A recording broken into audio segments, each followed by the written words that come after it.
ইয়াজুজ মাজুজের আগমন।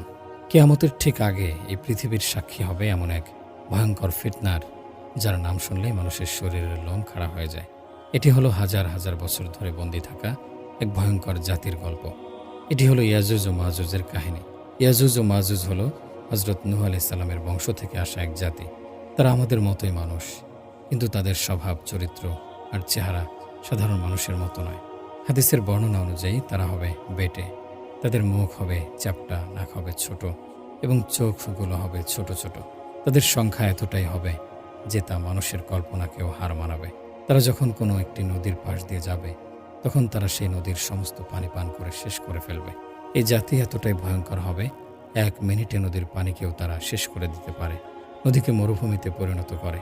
তাদের প্রধান বৈশিষ্ট্য হলো তাদের সীমাহীন নিষ্ঠুরতা। তারা কোনো এলাকায় ঢুকলে সেখানে প্রাণীর কোনো চিহ্ন রাখে না। তারা সেখানকার সব ফসল নষ্ট করে।